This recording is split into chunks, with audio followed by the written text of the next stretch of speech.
நடைபெற இருக்கின்ற நாடாளுமன்ற தேர்தலில்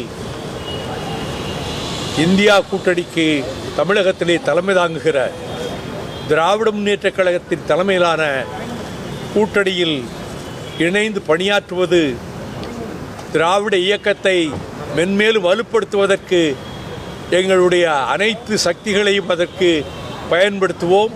இனி நிரந்தரமாக திமுகவுக்கு பக்கபலமாக இருப்போம் என்று நான் கூறியிருக்கிறேன். இன்றைக்கு பேச்சுவார்த்தை ஏறத்தாழ முடிந்துவிட்டது. ஒரு தொகுதி எங்களுக்கு ஒதுக்கப்பட்டிருக்கிறது. அந்த தொகுதி எது என்பது மற்ற கட்சிகளோடெல்லாம் பேசி முடித்துவிட்டு அதற்கு பிறகு கூறுவதாக உறுதி கொடுத்திருக்கிறார்கள். நடைபெற உள்ள நாடாளுமன்ற பொதுத் தேர்தலில் திராவிட முன்னேற்றக் கழகமும் மறுமலர்ச்சி திராவிட முன்னேற்றக் கழகமும் மற்றும் மற்ற தோழமை கட்சிகளும் இணைந்து போட்டியிடுவது தொடர்பாக இன்று மார்ச் 8ஆம் தேதி அன்று தொகுதி உடன்பாடுகள் குறித்து திமுக கழகமும் மறுமலர்ச்சி திராவிட முன்னேற்றக் கழகமும் கலந்து பேசியதில் திமுக கூட்டணியில் மறுமலர்ச்சி திராவிட முன்னேற்றக் கழகம் இந்த நாடாளுமன்ற தேர்தலில் ஒரு தொகுதியில் போட்டியிடுவதென தீர்மானிக்கப்பட்டது. இது திமுக தலைவர் அவர்கள் தளபதி ஸ்டாலின் அவர்கள் நானும் கையெழுத்து போட்டிருக்கிறேன்.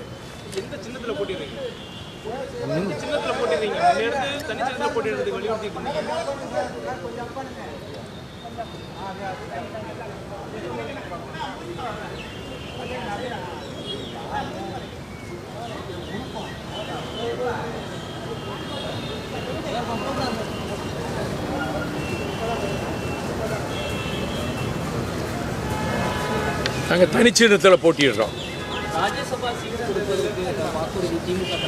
அதை பற்றி ஒன்றும் பேசலை. இன்னும் 15 மாதம் இருக்குது. அதை பற்றி இப்போ ஒன்றும் பேசலை. அப்போ ஒரு மாதத்தில் எலெக்ஷன் வந்தது. அப்போது கடந்த முறை எல்லாம் ஒரு மாத இடைவெளிக்குள்ள இனி 15 மாதம் இருக்குது.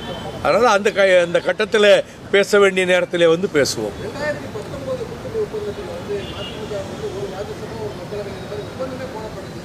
அதைத்தானே இப்போ சொன்னேன். நீங்கள் காதில் கேட்கலையா? அது ஒரு மாதம் தான் இடைவெளி இருந்தது, அதை போட முடிஞ்சது. இனி 15 மாதம் இருக்குது. அந்த கட்டத்தில் வந்து நாங்கள் பேசுவோம் அப்படின்னு பண்ணுவேன். 6 தொகுதி விருப்பமாக கொடுத்துருந்தீங்க. அதில் இப்போ எந்த தொகுதி, ஒரு தொகுதி எந்த தொகுதி? நான் 6 தொகுதியெல்லாம் விருப்பமாக கொடுக்கலையே. நாங்கள் என்ன கொடுத்தோன்னு உங்களுக்கு எப்படி தெரியும்? தெரியாது உங்களுக்கு. எந்த தொகுதியை மதிமுக வலியுறுத்துங்க? இல்லை இல்லை இல்லை, மனநிறைவோடு தான் இருக்கிறேன். நாங்கள் எல்லாருமே மனநிறைவோடு தான் இருக்கிறோம்.